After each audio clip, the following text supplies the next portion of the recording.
இந்தா சாப்பிடு சாப்பிடு சாப்பிடு ஃபீல் குட்ரா சாப்பிடு.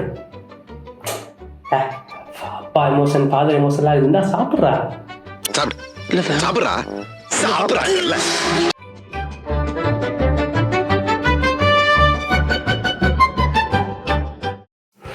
ஸோ எஸ், யூத் படத்தை எப்படியோ கஷ்டப்பட்டு அடித்து பிடிச்சி பார்த்துட்டேன். தியேட்டருக்கு போகிற அளவுக்குலாம் தெம்பு இல்லைப்பா. முதல்ல பாசிட்டிவ்ஸ்லேருந்து போயிடுவோம். ரொம்ப கடுப்பு இருக்குது இந்த படம். முதல் பாசிட்டிவ் வந்து அந்த கிளைமேக்ஸ், அந்த ஒரு 1/2 மணி நேரம் நல்லா இருந்துச்சு. இந்த ஃபாதர் சன்னோட அந்த கனெக்ஷன், சுராஜோட ஆக்டிங்காக இருக்கட்டும் அந்த போர்ஷனில், அண்டு கென்னோட ஆக்டிங் அந்த போர்ஷனில் எல்லாம் நல்லா இருந்துச்சு. அதுக்கப்புறம் அவ்வளவுதான். அப்துல் கலாம் ஆப்பா சார். ஸோ இப்போது நெகட்டிவ்ஸ் பற்றி பேசுவோம். Stereo type. ஸோ அந்த படத்தில் ஒரு கேரக்டர் இருக்கும். ஆக்சுவலாக கென்னும் ஒரு பொண்ணும் லவ் பண்ணுவாங்க. அந்த பொண்ணுக்கு வந்து 2 ஃப்ரெண்ட்ஸ் இருப்பாங்க. அந்த 2 ஃப்ரெண்டில் ஒரு பொண்ணு வந்து இந்த லவ் பிரிக்கணும்னு நினைப்பா. இன்கேஸ் அந்த கேரக்டரை எப்படி டிசைன் பண்ணியிருப்பான், பிளாக் ஒபீஸ், அதுதான் அந்த கேரக்டர் ரைட்ஸாக இருந்தது. ஏன்னா அப்படியே காமிச்சாலே அது வில்லனைஸ் ஆயிரும்ல, அது பார்த்தாலே ஒரு மாதிரி நெகட்டிவ் வைப்ரேஷன் வரும்ல, ஓட்டிடலாம் படத்தை, அவ்வளோதான். என்னடா யோசிக்கிறீங்க? வாட்ஸ் த ப்ராசஸ் இந்த மைண்ட்? எனக்கு புரியவே மாட்டேங்குது. அது எப்படி இந்த அப்பியரன்ஸை வச்சு நீங்கள் வந்து என்ன புஷ் பண்ண ட்ரை பண்ணுறீங்க? அஃப்கோர்ஸ் அந்த பொண்ணு ஒரு பிக் ஸ்க்ரீனில் அந்த கேரக்டர் கொடுத்தது ஒரு பெரிய ரெகக்னேஷன் தான், இல்லைன்னு நான் சொல்லவே கிடையாது. ஆனால் அந்த கேரக்டர் தான் கொடுக்கணுமா அந்த பொண்ணுக்கு? வேறு எந்த கேரக்டருமே இல்லையா? படத்தில்? அது one of the stereotypes இந்த படத்தில் மணிகண்டன் அந்த கேரக்டரை வந்து யூஸ் பண்ணியிருப்பாங்க. இன்ஸ்டாவில் வீடியோ போடுவார் இல்லையா, அவர் வந்து யூஸ் பண்ணியிருப்பாங்க. அவருக்கு ஒரு ரெகக்னேஷன் கிடச்சிருக்கு. That's very good, super, I appreciate. அவருக்கு சான்ஸ் கொடுத்தது வெரி குட். ஆனால் அவரே வந்து அந்த பொண்ணை கலாச்சிருப்பாப்புல. அந்த கேங்கில், அந்த மணிகண்டன் கேங்கில் முகேஷ்னு ஒருத்தர் இருப்பார். அவரும் அந்த பொண்ணும் தான் லவ் பண்ணிருப்பாங்க. 2 பேரையும் பார்த்து ஒரு விஷயம் சொல்லுவாப்புல, என்னடா 10 மாதிரி இருக்கீங்கன்ற மாதிரி. புரியுதில்ல உங்களுக்கு என்ன கன்வே ஆகுதுன்னு? நான் சத்தியமாக அவர்கிட்ட இருந்து அதை எக்ஸ்பெக்ட் பண்ணவே இல்லை. மேபி அது வந்து ரிட்டன் அந்த மாதிரி இருந்திருக்கலாம், ஐ டோன்ட் நோ. இல்லை அவரே கூட எக்ஸ்ட்ராவாக அதை பிட்டை சேர்த்துருக்கலாம், நெவர் நோ. 2வது வந்து ஒரு காமெடி சீக்வன்ஸ் ஒன்று போகும். இந்த ஸ்டீரியோ டைப்பை வச்சு ஒரு காமெடி சீக்வன்ஸ் ஒன்று போகும். அது காமெடின்னு நினச்சி எடுத்திருக்காங்க.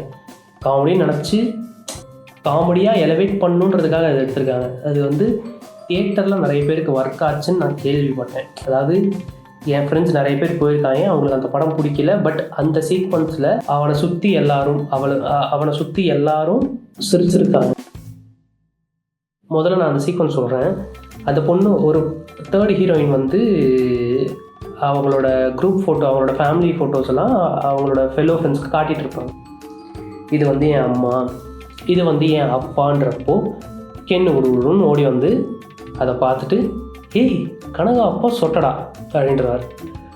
உடனே அந்த ஃபேன்சி ஆங்கிள் ஷிஃப்ட்ஸ்லாம் நடந்தோடனே எல்லாம் வந்துடுவாங்க. வந்துட்டு, ஏய் ஆமாண்ணா அப்பா சொட்டடா.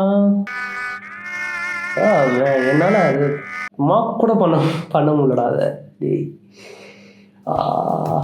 ஸோ அப்படி வந்துடுவாங்க. வந்துட்டு அதுலேருந்து ஒரு காமெடி பண்ணுவாங்க. நம்ம கிரிக்கெட்டோட கிரவுண்டே கிடையாதுடா, என்ன பண்ணுறது, இந்தா கனகா அப்பாவோட மண்டை இருக்குதுல்ல.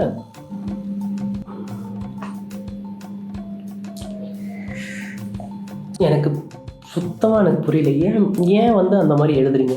உங்களுக்கு காமெடி பஞ்சமாக இருக்கா? காமெடி ரைட்டர்ஸ் ஏதாவது ஹையர் பண்ண போகிறீங்களா? Please hire them man. கஷ்டப்படாதீங்க. நீங்கள் உங்களுக்கு காமெடி எழுத வரலன்னா கஷ்டமே படாதீங்க. Please hire someone. So அடுத்து வந்து இந்த ஸ்டீரியோ டைப்ஸ் வந்து இத்துடன், அதாவது இதுக்கு மேலேயும் இருக்குது நிறைய சின்ன விஷயங்கள். அவரோட கேங்லேயே ஒருத்தர் குண்டா கொஞ்சம் கருப்பாக இருப்பார். அவர் சில இடத்துல ஸ்டீரியோ டைப்ஸ் பண்ணியிருப்பாங்க. அதெல்லாம் சின்னதாக அங்கங்கே வந்து போகும். அதை நான் வந்து சரி கடந்து போயிடுறேன். இதெல்லாம் கொஞ்சம் பெருசாக என் கண்ணுக்கு மாட்டுச்சு. 2வது வந்து இந்த லூசு பொண்ணு ட்ரைட். எஸ், இந்த படத்துலையும் வந்து லூசு பொண்ணு ட்ரீட் இருக்குது. நம்பர் 1, பொண்ணு பார்க்கறதுக்கு வெள்ளையா மைதா மாவு இருக்கணும். சரி. ஓகே. கண்டிஷன் நம்பர் 2, பொண்ணு லூஸ் மாதிரி நடந்துக்கணும். கிட்டத்தட்ட எல்லா லேடிஸ் கேரக்டர் இந்த படத்தில் காமிச்ச எல்லா ஃபீமேல் கேரக்டருமே லூசு பொண்ணாக தான் இருக்குது. அவர் லவ் பண்ணுற ஃபஸ்ட்டு பொண்ணு, 2வது பொண்ணு, 3வது பொண்ணு, அந்த லவ்வை பிரிக்க வர்ற 2 பேர், அப்புறம் அவங்க அம்மா, லிட்ரலி எவ்ரி ஒன், எல்லாருமே யாரெல்லாம் மெயின் ஃபீமேல் கேரக்டர்ஸ் பண்ணியிருக்காங்களோ எல்லாருமே ஒரு மாதிரி லூஸாக, ஒரு மாதிரி லோ ஐக்யூவாக காட்டியிருக்கிறாங்க. அது ஏன்னு எனக்கு சுத்தமாக புரியல. சிறை படத்தில் நடிச்சிருப்பாங்க இல்லையா அனிஷ்மா, அவங்கள வந்து நீங்கள் சிறை படத்தை பார்த்து எவ்வளவு ரசிச்சிங்களோ, அவங்களோட பர்ஃபார்மன்ஸஸ் எல்லாம் எவ்வளவு ரசிச்சிங்களோ அதுக்கு அப்படியே ஆப்போசிட்டாக அந்த படத்தில் இருக்கும். எரிச்சல் ஆகும். அந்த கேரக்டர் இன்ட்ரோ பண்ணுறதுலேருந்து எரிச்சல் ஆகும். ஒரு சீனாக இருக்கும், டூர் போவாங்க, அந்த சீனில் வந்து 2 பேரும் சண்டை போடுவாங்க. இப்போ வந்து பிடி சார், எனக்கு அதை மார்க் பண்ணலான்னு யோசிக்கும் போது அந்த சீன் மைண்டுக்கு வருது. அதை நினச்சி டென்ஷனாக வரேன்டா நான். எனக்கு ஒரு மாதிரி எரிச்சல் ஆகுது, அதை யோசிச்சாலே எரிச்சல் ஆகுது. அதனால தான் வந்து புலம்பினுக்கிறேன். That's why I am ranting out. எனக்கு அது வந்து ரொம்ப ஒரு மாதிரி எரிச்சலாக இருந்துச்சு. எரிச்சலாக இல்லை, இறைச்சலாக இருந்துச்சு அந்த இது. அவங்களோட வாய்ஸ் அப்படி கிடையாது, ஒரிஜினல் வாய்ஸ் அது இல்லை அவங்களுக்கு. அவங்க வந்து ஃப்ரீக்வன்சி கம்மி தான் அவங்க வாய்ஸ், பட் இந்த அளவுக்கு லோ ஃப்ரீக்வன்சி கிடையாது. அது பண்ணால் க்யூட்டுன்னு நினச்சிட்டு இருக்காங்க சில பேர். அது க்யூட் கிடையாதுங்க, அது எப்படி எரிச்சலாகுது.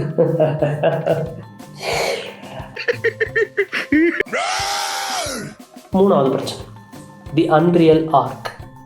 நானும் இந்த அன்ரியல் ஆர்க்கை வந்து நிறைய படத்தில் பார்த்துட்டேன். டான், டிராகன், லவ் டுடே, நிறைய படத்தில் பார்த்துட்டேன். இதுக்கெல்லாம் விதை போட்டது, அதாவது இதை வந்து மெயின் ஸ்ட்ரீமாக பயங்கர ஹிட் ஆக்குனது வந்து டான் தான். ஆனால் கண்ணுக்கு தெரியாதது டான், கண்ணுக்கு தெரிஞ்சது வந்து நம்ம பிஆர் அவர்கள் தான். பிஆர் மசாலா தான் இது. அந்த அன்ரியல் ஆர்க் வந்து நான் என்ன சொல்கிறேன்னா, ஸ்டார்டிங்லேருந்து, அதாவது from is very first standard to 11th standard, தத்தி ஜஸ்ட் பாஸ் ஆகக்கூடிய ஸ்டூடெண்ட் 12வது படிக்கும் போது கடைசி ஒரு வாரத்தில் எல்லாத்தையும் கற்றுக்கிட்டு 9th ரேங்க் வாங்குறாப்புல. நாங்கள் லூஸ் எவ்வளோ அன்ரியலாக இருக்குது பாருங்கள். அந்த ஆர்க்கு இப்படியே போயினுக்குது. அவன் அப்படியே டவுன்ஃபால் நோக்கி போயினுக்கிறான். திடீர்னு ஏறுதுங்க. நான் ஒரு ஆர்க் சொல்கிறேங்க, பயங்கரமாக இருந்துச்சுங்க அந்த ஆர்க்கு. குடும்பஸ்தானில் ஒரு ஆர்க் வரும். அவர் வந்து ஒரு பக்கம் வந்து மணிகண்டன் காசு முக்கியமே இல்லைன்ற நிலைமையிலேருந்து அப்படியே வந்து காசு தான் முக்கியன்ற மாதிரி வருவார். அவருக்கு அந்த பிரச்சனையெல்லாம் வரும். குடும்பத்தை விட காசு தான் முக்கியம், ஏன்னா எல்லோரும் அப்படியே அதுக்கு அப்படியே ஆப்போசிட், காசு தான் முக்கியம்னு நினைக்கிற குரு சோமசுந்தரம் அப்படியே வந்து இவரோட அப்படியே மெர்ஜ் ஆகி காசு முக்கியம் கிடையாது நவீன், கடைசியாக அவர் சொல்கிற டைலாக தான், that is the fair arc I need. அந்த ஆர்க்குக்கான அந்த சேஞ்ச் இருக்குல்ல, அந்த சேஞ்ச் அவங்களுக்கு திடீர்னு நடந்தது கிடையாது. குரு சோமசுந்தரத்துக்கு வந்து அவரோட ஒய்ஃபு கோவிடுவாங்க, அந்த மாதிரி சின்னதாக ஆரம்பித்து கடைசியாக அவர் ட்ரீம்னு நினச்ச அந்த டெஸ்டினேஷனுக்கு அவரால் போக முடியல, ஒரு ஆஃபீஸ் பாலிட்டிக்ஸில் போக முடியலன்றதுனால அந்த விரக்தியில் காசு முக்கியம் இல்லை, நான் வேலையே விட்றேன்டா வெளில வந்துடுறாப்பு. இந்த பக்கம் அவர் காசு இல்லைன்னு எல்லாரும் அவரை விரட்டி அடிப்பாங்க மணிகண்டன். கடைசி அவங்க அம்மாவே வந்து சோறு போடாது. So that's the point when he realise காசு தான் முக்கியன்ற மாதிரி. ஸோ அந்த ஆர்க்கு ரொம்ப பயங்கரமாக இருந்துச்சு. அதுதான் ஆர்க். இது ஆர்க் கிடையாது, இது வந்து எலவேஷன். இது வந்து டப்புன்னு ஏறுறது. இது வந்து கிட்டத்தட்ட இது வந்து ஒரு லிஃப்ட்டில் போகிற மாதிரி இருக்கும். கிரவுண்ட் ஃப்ளோர்லேருந்து 2 செகண்டில் டாப் ஃப்ளோருக்கு போயிடுறான். இது வாய்ப்பு இல்லைடா, இது அன்ரியல். அதான் சொல்கிறேன்ல, நிறைய பிரச்சனை இருக்குது இந்த படத்தில். நான் சில சின்ன பிரச்சனையே கடந்து போயிட்டுருக்கேன். நான் ஒரு சின்ன பிரச்சனை, அது வந்து ஒரு பிரச்சனை தான், அது நான் சின்ன பிரச்சனையாக யோசித்தேன். பட் அவங்களே அந்த பிரச்சனைக்கு ஒரு சொல்யூஷன் கொடுத்தாங்க ஒரு சீனு. நானும் வந்து 2016 அந்த டைம்லாம் ஸ்கூல் தான் படிச்சுருந்தேன். அப்போது இருந்த ஃபேஷன் சென்ஸ் வந்து அந்த எல்லாத்தையும் டைட்டாக போடுறது தான்.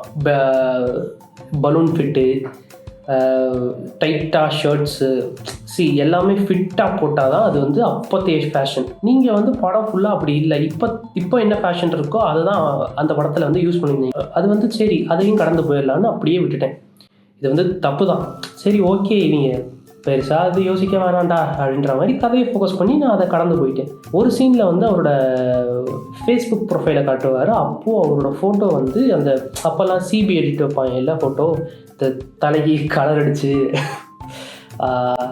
சட்டையெல்லாம் நல்லா காலர் மட்டும்லாம் போட்டு எடுப்பாங்க இல்லை, அந்த மாதிரி ஒரு சீன் வச்சுருந்தாப்புல. அது வந்து நல்லா இருக்குன்ற மாதிரி முட்டு கொடுப்பாரு. அது ஒரு காமெடி சீன் வச்சுருக்காங்க. இப்போது எனக்கு என்ன இதுனா, இதையும் நீ வைக்கிற, அதாவது இந்த ஃபேஷன் அட்டையர்லேயும் நீ இருக்க, ஆனால் நீ ஃபோட்டோவில் வச்சுக்கிறது வந்து அந்த ஃபேஷன் அட்டையர். இது வந்து ஒரு சின்ன விஷயந்தான், பட் இதை பார்த்துருக்கணும், கண்டிப்பாக பார்த்துருக்கணும் ஆர்ட் டிபார்ட்மெண்ட். அதாவது ஒன்று அந்த சீனை வந்து கொஞ்சம் மாடிஃபை பண்ணி வேறு மாதிரி மாற்றிருக்கணும். இல்லைனா மொத்தமாக அவங்க அட்டையர் எல்லாத்தையுமே மாற்றிருக்கணும்.